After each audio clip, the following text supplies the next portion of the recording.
Alabama and the Georgia Bulldogs. Two dynasties. I'm going to ask Clint about it. I know you guys have given us your opinion, and we still want to get more of that. But the showdown in Tuscaloosa coming this weekend, coming on Saturday. Two of the nation's best teams and two of the best programs going head-to-head, all with that Nick Saban DNA.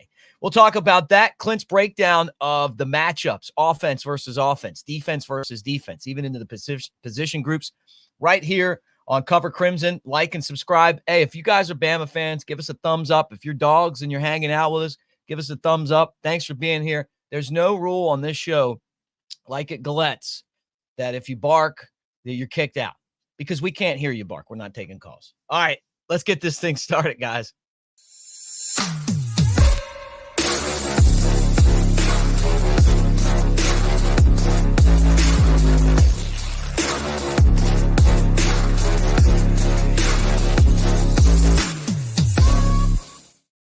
All right, there he is, Clint Lamb. I'm Mick Gillispie. Thanks for hanging, and roll tide, man. What a week as we lead into this heavyweight battle in the SEC.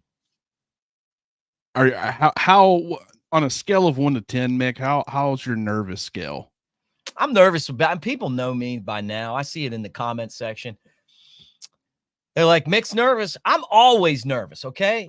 I mean, I went to school majority of the time through the Shula era.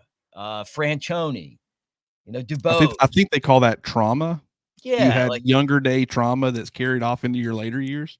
Yeah. So I don't know, you always worry you're going to get the Tennessee game officials from the game we lost to them out of the last 17. And they're calling just bullshit crap penalties the whole time. The same group that was there in the first half against South Florida. Yeah, there's some penalties, but you could call them both ways. It doesn't really feel like that. They can dictate the game. So I worry about all of that stuff. Injuries, fumbles, not showing up ready to go. And this is one of those games to me, Clint, where Alabama has to do the little things right. They did the little things right at Wisconsin, but they've got to do the little things right against Georgia because it's a game that if whoever makes the most mistakes, if there are mistakes made, and we saw it last year in the SEC title game, Georgia turned the ball over and they lost to Alabama because of it. You make mistakes in this game, the other team's going to take an opportunity to beat you on them. I just don't know. We're 3 games in and you're coming off a bye week, obviously. I still don't know that we know a whole lot about Alabama. Like when you look at some of the games that they've played up to this point, I mean, you play Western Kentucky. How much do you really take away from that? South Florida with the offensive line, whether it be against Western Kentucky, whether it be against South Florida, you don't have the correct offensive line. Against South Florida, you've got your all-star left guard moving out to left tackle. Mm-hmm. So he's playing out of position for the first time in his career, first career start at tackle. It's like, okay, so we don't, that's going to throw a wrench into things we've seen or heard. I mean, you can see it, and then it kind of gets confirmed, at least on the defensive side by Kane Womack, how they've, in some ways been holding some things back. They had more available to them that they didn't really utilize. So you start thinking, okay, you go to Wisconsin, it's a road environment. It's you think tough place to play, Camp Randall. The defense isn't all that great for Wisconsin though. And plus they have injuries, and it's like, okay, the offensive line comes back, they handle business, but I just feel like we're 3 games in and we still don't know a whole lot about Alabama. And that's what makes this game so tough to predict, because we know a little bit about Georgia. We know that they have these fluky performances against teams where they don't play well like they did against Kentucky. What was it? Auburn was certainly one last year. The year before that, it was Missouri. So, that's kind of not out of the norm for them. And then on top of that, you saw the Clemson game. So you have a better understanding of who Georgia is. But for Alabama, the reason that there's such a wide variety of ways that this could end up working out, even though we're all projecting, or most everybody's projecting that it's going to be close, I don't feel like we know a whole lot about Alabama. That can be a good thing and that can work to their advantage. But when you're trying to predict this stuff or predict how it's going to play out, I mean, it can cause some pretty crazy takes that end up looking really wrong. Yeah, right. And I'm with you. I mean, and that's kind of how this thing could come down. I mean, and it feels like, to me, it's so different than the last ones because it's always been, well, it's Kirby against Nick, and now it's Alabama against Georgia. right? I guess just a little bit more so. When you know more about both teams, like when they played in the SEC championship or the national championship, it's at the end of the year. I mean, outside of losing John Mechie, that certainly threw a wrench into things, but you had seen them play Cincinnati by that point. Plus you knew about, 95% of the roster. You didn't know how things would adjust necessarily, but when it's at the end of the year, you know who teams are for the most part. This being early in the year, especially considering the way that Alabama's schedule has worked out and the way that they've not had certain guys available at very critical positions like the offensive line, it's made it completely different than anything that I can remember in recent years. I mean, obviously you've got, some time periods. Alabama goes to Athens. What was that, 2015 maybe? It's like, okay, and that was earlier in the season. So you've seen it before. It's been almost a decade. So it's a lot different. Yeah. Guys, as you hang out with us, make sure that you jump on to what we're doing here. Let me pull this out for you. You get one of these with your annual subscription. Boom. That is a Cover Crimson t-shirt. And I like it, man. It's very soft and comfortable. With your annual subscription, you get one of those. So subscribe now, or you can sign up for $1 and just hang out. But on the board, Clint has taken the time to break down this Alabama versus Georgia game, right? Who has the edge between Alabama and Georgia? And I love it. We'll just say, on the offensive side of the ball today, but you're talking quarterbacks, running backs, pass catchers, offensive line. Georgia's apparently going to be without one of their best wide receivers. They're without their best offensive lineman. So they're a little bit banged up. Alabama's had issues. What we know of right now is we feel like Alabama's offense is going to be pretty healthy. But just give us what you feel comfortable sharing. Tell us, kind of how you did this and, what you've figured out. Well, I want to get your take on some of this stuff too. And we could go ahead and do some of the defense. Once again, it's difficult, man. I think offense was a lot easier than defense because you're comparing, it's not necessarily, it wasn't like it's position by position. So you're comparing Georgia's quarterbacks to Alabama's quarterbacks and so on and so forth. You compare Jalen Milroe to Carson Beck. To me, that feels very pushish. I don't even know if that's a word, push-ish. I mean, it feels like I can see an argument that could be made for Carson Beck. I can see an argument for Jalen Milroe, especially with what he does with his legs. Like, they win in very different ways. In fact, almost polar opposite ways. But, I think they both have the capability of winning this football game. In some ways, putting the game on their back and helping their team win this football game. I would probably say that was a push. I mean, Mick, where are you kind of at with it? Do you lean Milroe at all? Yeah, I do. And I know people have kind of gotten on to me about it because, Milroe has some weaknesses. Like, you get the blitz in his face. He's not always going to make the right decision. His mid and short passing game, he needs to have better form with his legs. He needs to get the ball out better, and people are going to say he doesn't throw the wide receivers open. I mean, this is a big debate amongst Alabama fans. I like his ability to make plays. I just do, and I think that DeBoer's the right coach for him because DeBoer's telling him, hey, we just want you to go out and play ball. We've all, I've played sports. I know these kind of guys. You see some of the stuff they do on the field and they improvise and they make things happen and there's nothing you can do about it. You could have everything covered. And that's what Kirby talked about in his press conference. You can have everything covered and he can still make a play. Sometimes the worst thing you can do is have the play defended perfectly where everybody's checked, because then all of a sudden he breaks loose and runs. And he's been running this season with a lot more confidence and authority. So I think Milroe and his deep ball, I think Milroe has a slight advantage. I like Carson Beck's poise. He's a really good, quarterback. He's able to survey the field. He runs enough. He gets around in the pocket, a little bit more conventional, but he's a winner. They're both winners. I mean, so I think it's close, but I just feel like with the way that DeBoer and Nick Sheridan have transformed this offense, where they have designed quarterback runs, where they have the RPOs, where then they'll hit you with the deep balls. Plus, they're going to have a slight advantage because we haven't seen really them open this playbook a whole lot. I think that's going to factor in too. And you remember last year in the SEC championship game, Bama stung Georgia with some plays, like the pass to Jam Miller for the touchdown. who knows? Maybe some more of that stuff's coming. But I would say I would give a slight edge to Milroe. Not a big edge, but a slight edge. Yeah, I think it's when I look at like how Georgia's potentially going to attack Jalen Milroe and how Alabama's going to potentially attack Carson Beck, I have kind of a hard time with it because obviously, like you're going to try to take away that player's strengths as much as you can. I think both guys, if you can put them under duress, you have more success against them. I don't think people's talking about that enough with Carson Beck. They certainly are with Jalen Milroe.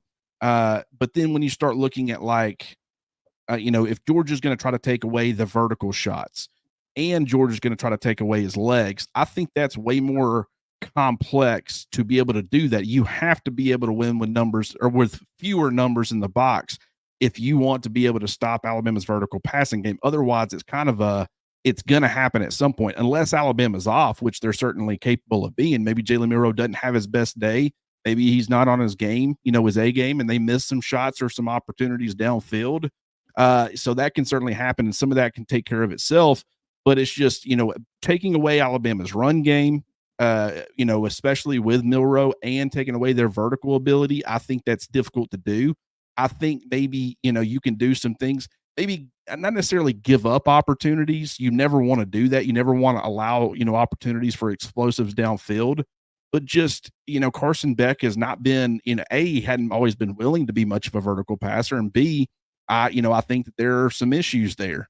So as far as taking away the short to intermediate as much as you possibly can, maybe putting some numbers up closer to the box and then stopping the run game, forcing it on his shoulders, I think he can respond well to that.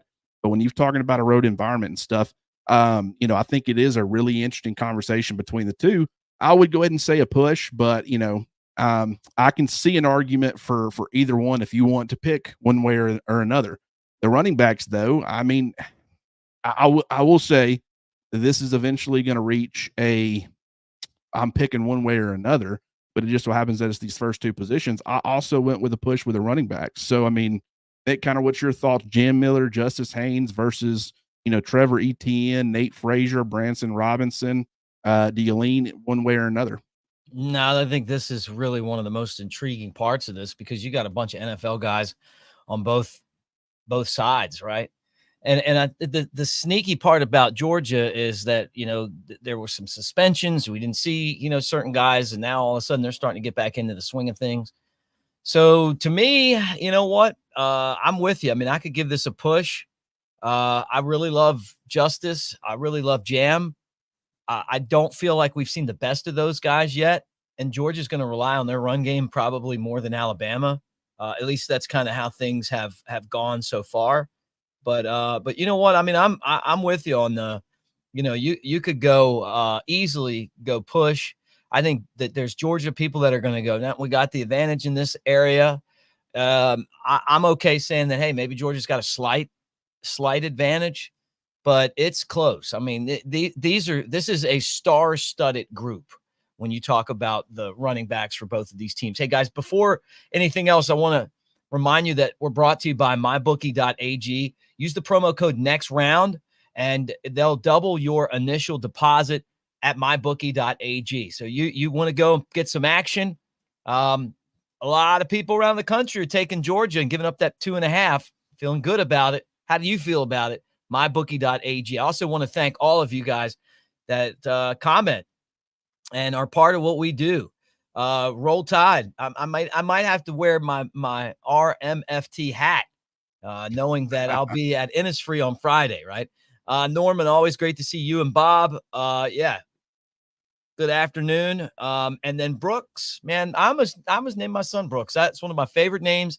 My dad's was in love with Brooks Robinson, the Orioles Hall of Fame third baseman. So Brooks, thank you, man. I appreciate you hanging out with us as well. But all you guys, whether you're on with us now or you watch the replay, we try to get on in the comments section and go through those the comments that you guys have and talk to you. And that's really cool. And then the other part of it is go to covercrimson.com. That's kind of where we're trying to take all of the, all of our conversations. So for you guys that just like to, that want to sit around and talk and really engage with us, that's the place to do it. So, just keep that in mind. And again, you can sign up Just think about how good you would look game days with this baby on. And it comes free with your annual subscription to covercrimson.com. The next one for me is the pass catchers. I went ahead and combined the tight ends with wide receivers. I don't know about you, Mick, but I'm leaning Alabama. I think that when you talk about the most dynamic playmaker of this entire group, doesn't necessarily mean that he's going to end up being the biggest playmaker in this game. But when you talk about the potential of it, I think Ryan Williams is head and shoulders above everybody else. Plus, I think you got a really solid, I don't want to call him a number 2. He's kind of a 1B option for Alabama, and that's Jeremy Bernard. You've got a variety of different skill sets with Kendrick Law being like a really impressive blocker. He's a very physical guy. Haven't exactly seen him utilized to a degree that I think anybody was expecting or wanting. Hopefully they've got some things up their sleeves that get him more involved. And then you start working into like the depth of it, the Kobe Prentices, the Emmanuel Hendersons, Caleb Odom is kind of a height, weight, speed mismatch nightmare. You potentially have Cole Adams, who might be available. He might not be available. We'll have to wait and see, but he also plays into that. I really like Georgia's receivers to an extent with Dominic Lovett and Arian Smith. Dylan Bell is kind of one of those Jeremy Bernard, Kendrick Law, versatile, move them around, do different things with them pieces, even though I don't think you've seen as much of that this year as you did last year. Maybe that changes, kind of like with Kendrick Law. You might end up seeing a lot of Dylan Bell, and then you got Colby Young, who is also kind of a pretty impressive player. But I think from a tight end perspective, Alabama really doesn't utilize their tight ends enough in the passing game, but they have all done a phenomenal job blocking. I think they've been really big up to this point. I think they'll be really big in this game. They'll have a big role. And so I really like the combination of what they bring from a pass catching standpoint with their receivers and their run blocking, or just blocking in general from their tight ends. Georgia, without Brock Bowers, they're not really funneling their passing game through the tight end position like they have over the last couple of years. That's something that's a little bit different, but they still got several options. Lawson Lucky, Oscar Delp. You're going to see pretty much, them rotate guys. I really like their tight end room too. I don't think it's bad, whether it be wide receivers or tight ends. I just think Alabama's a little bit deeper. I think they're a little bit more dynamic. And, there's a reason that, you see the explosive offense. They got explosive playmakers, and I think that's going to show up on Saturday. Yeah, well, look, I'll tell you this right now. No one out of this group besides Ryan Hollywood Williams jumps off the table at me. That doesn't mean that they don't have the talent to. I'm just telling you, they just don't. And this is going to be the game where we're going to figure out if, hey, he just got open, or if he can play. Because Georgia's not going to let him just run down the field. They're going to be watching him. They're going to try to jam him at the line. They're going to double him if they have to. He's going to get the number 1 wide receiver treatment. So we'll see what that means. Now, they tried to do that, teams against Amari Cooper, against Calvin Ridley, against Smitty, against, whoever. Julio, and those guys still made plays. So I'm interested. I mean, we keep talking about, well, he's supposed to be in high school. Yeah, but you know what? What he's done so far has outperformed any other Alabama receiver's first, 3 games at his age on a good team on top of it than I can remember. And I think we've had some amazing wide receivers. But for Alabama, Bernard's the guy to me that's starting to really come into his own. We figured that he would be someone that was a go-to guy because he can do so many things, right? You can put him at running back. You can put him in slot. You can do whatever, man. The guy just can find a way to get open with his speed. You can hand him the ball. And we saw him. He caught his first touchdown. He was a target for Milroe. Kendrick Law, to me, I get it. The guy's blocking. Big disappointment. I mean, he's got to get open and catch some passes. You know what? I mean, I appreciate blocking, but when you're a wide receiver, you're not blocking. You're receiving. You're receiving. So it's eventually you need to receive the ball and do something with it. And the problem is you got to get open. They're not going to throw it to you if they look over there and somebody's right on top of you. So it's up to him to get open. But I would love to see him, have a breakout game. And it just feels like the wide receiver group for Alabama has been pretty consistent. But besides Ryan Williams, nobody's really been like explosive. And then with Georgia, it's kind of the same thing. I almost feel like it's exactly like the wide receiver group of Alabama. It's just they just don't have Ryan Williams. And I think part of their game plan is like old Alabama, like they're trying to just basically run the ball, control the clock, play defense. You make a mistake, and then all of a sudden they're going to beat you. So I give Alabama an edge in this one. But both teams have, you look at it, 4- and 5-star guys all over the place. So that there's talent there.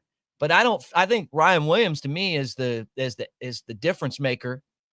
But I also have been really excited to see what it looks like when the Georgia defense schemes to take him away. Well, and you raise a great point. I mean, you've seen receivers in the past who, opposing defenses have tried to kind of scheme them out of things. I mean, you even saw it with Jamison Williams. I mean, once Alabama lost John Mechie, Georgia plays him in the national championship.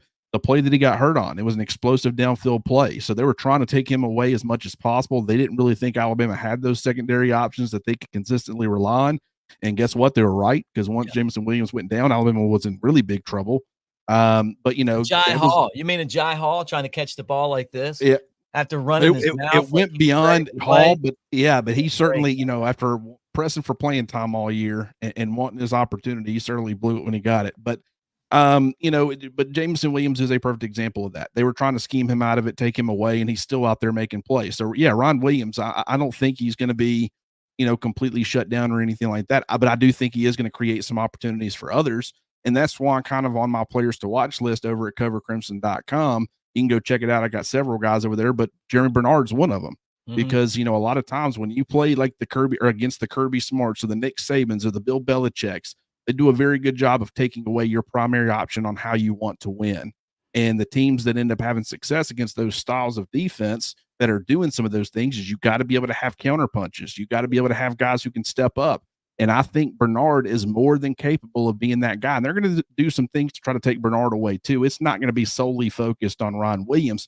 I just think his vertical ability and just the game breaking ability that he brings to the table, I think that's going to be something that Georgia really puts a huge emphasis on, in preparation to play Alabama this week. And, a guy like Bernard, really good receiver. He's been playing good football. He seems to be getting more and more comfortable, with Jalen Milroe. You look at that Wisconsin game, a couple of weeks ago on that timing play, as far as in the corner of the end zone. I mean, that was anticipation and that was trust. Right. And, Jalen Milroe has to be willing to throw it, and he did. Bernard has to be willing to be able to cut loose and get out there and get it, and he did.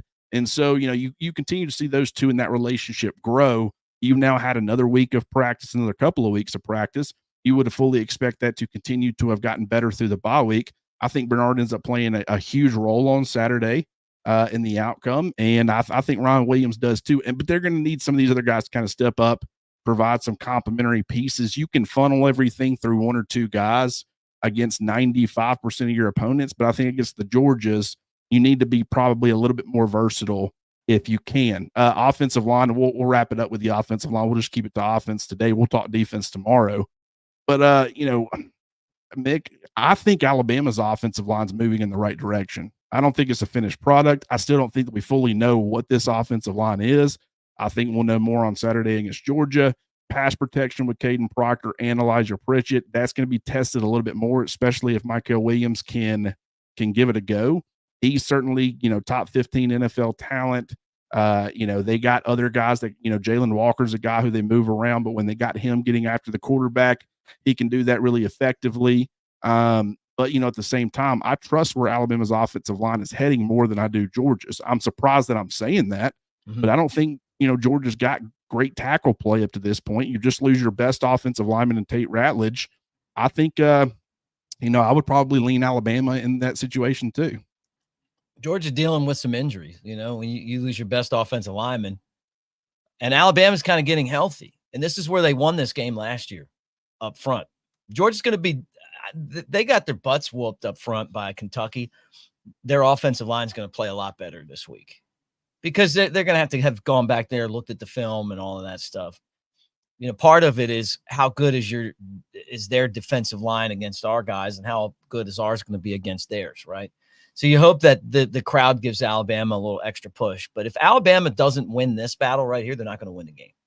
So I'm saying this. To me, from the beginning of the season, I thought that this was the group that Alabama could rely on. Brailsford, you said it. He's the MVP of the offense. We got a center that can read out defenses. He's tough. He snaps the ball cleanly. He's a leader.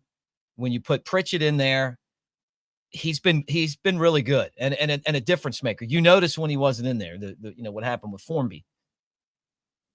Booker is a first round pick, and he's played like that. He's been a leader. I love the guy.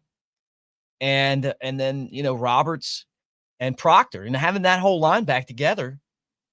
Okay, let's see what we can do back-to-back weeks. This is the most important thing that Alabama has on this team. These 5 guys, they need to be the players of the game again this week, just like they were last week. I think they're going to. I put my trust there. Georgia's got talent too. I mean, look, man, this is like the 4- and 5-star party, man. I mean, we've recruited half of their team. They recruited half of ours or more. So, these guys know each other. They've been on visits together. I think Bama's better on the offensive line, and I can't wait to see what they do. I hope they throw Georgia out of the club just like they did last year in Atlanta. Well, I will say this. I want to bring up this comment from Corey because I think it's an interesting point. This is the one thing when you actually look at this and, just if you didn't notice, I had a couple of pushes and I leaned Alabama on every position. It was either a push or it was Alabama. And, on defense, that's a little bit different. I won't spoil it necessarily yet, but, it is pretty similar. And so you say, okay, Alabama kind of has a clear advantage. Really, they don't, because even these ones that I am, going, leaning Alabama rather than going a push, it's still really, really close. It's not any sort of sizable advantage. On top of that, Georgia, to me, has a couple of really motivating factors. I'm not saying Alabama won't be motivated or can't be motivated in this game, but last year, Alabama straight up bullied Georgia's defensive line. It was embarrassing, and they've heard about that since that game. You've got 3 of the 5 starters back. J.C. Latham's no longer there. Seth McLaughlin's no longer there, but you got Tyler Booker, you got Jaden Roberts, and you got Caden Proctor. And I thought all 3 of those guys played extremely well against Georgia. They whooped them up front, and it ended up making a difference, really, in some ways, the difference in the football game. So it's not just really what Jalen Milroe said and how that can be used as bulletin board material, even though, I wouldn't be shocked at that. They tried to use that as bulletin board material. But, I will say there's a motivating factor for Georgia's defensive front against Alabama's offensive line based off of what happened last year. And Alabama's got to make sure that did not automatically mean that it's going to be a different outcome. It could be the exact same outcome. They just got to bring their A game, and I think that's really, really important to not only highlight, but, understand that will end up motivating factors certainly play a big part in competitive environments. I mean, there's a reason that Michael Jordan would create chips on his shoulder that really didn't even exist. Kobe Bryant did it. Your biggest competitors are guys that can find those motivating factors and then focus in on it. This is one that's very natural, so that's something to keep in mind. I also want people to keep in mind, and we'll wrap up with this, Mick.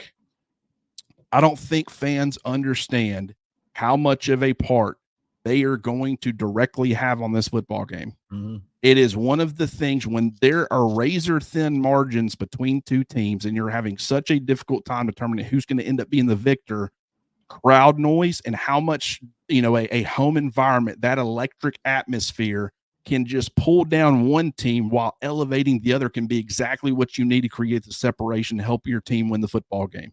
So, you always need to bring it each and every week. But in this type of environment, it's a night game. It's in Bryant-Denny Stadium. Hopefully the weather's not going to be a factor. But, fans, if you want to say, okay, hey, go out there and play great, Jalen Milroe. Go out there and play great, Jahad Campbell. You go out there and play great as a fan.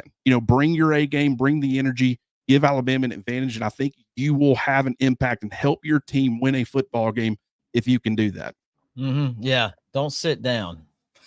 That's right. Don't sit down. Don't yell at the person in front of you for standing. You stand up, make a lot of noise, and get this done. Now, I want to say one thing as we close up. The Jalen Milroe thing could be used against Alabama, and he clearly shouldn't have said that. Wasn't a smart thing to say. Hey, look, we saw the quit in their eyes or whatever it was. Unless unless you're going to take that Ravens mentality, the year that they won the Super Bowl, where they just talk crap about everybody. And what are you going to do about it? Right? So you either have to live up to that, or it's going to come back to haunt you. And that it's up in there. That it's up in that bulletin board. Milroe can totally turn that around with a couple big plays early.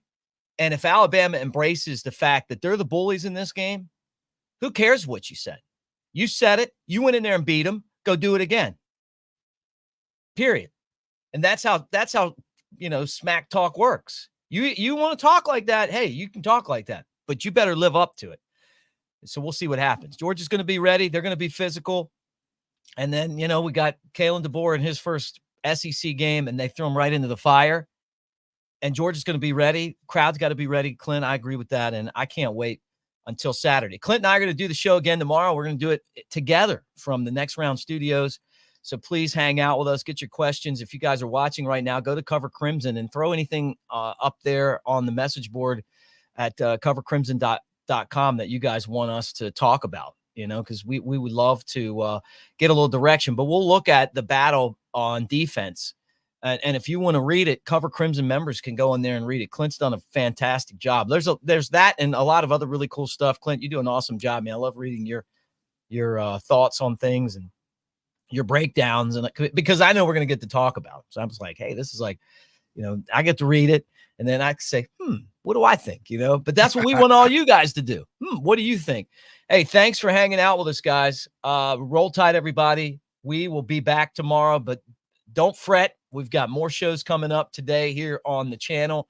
As you know, like and subscribe. That's a great way of saying Roll Tide. Show's brought to you by mybookie.ag. Use the promo code NEXTROUND for a double of your initial deposit. Mybookie.ag. Hey, Georgia, everybody's putting their money on Georgia. They expect them to go in there and beat Alabama. You can do the same thing, mybookie.ag. Thanks, guys. And again, from the bottom of my heart, and Clint's too, Roll Tide.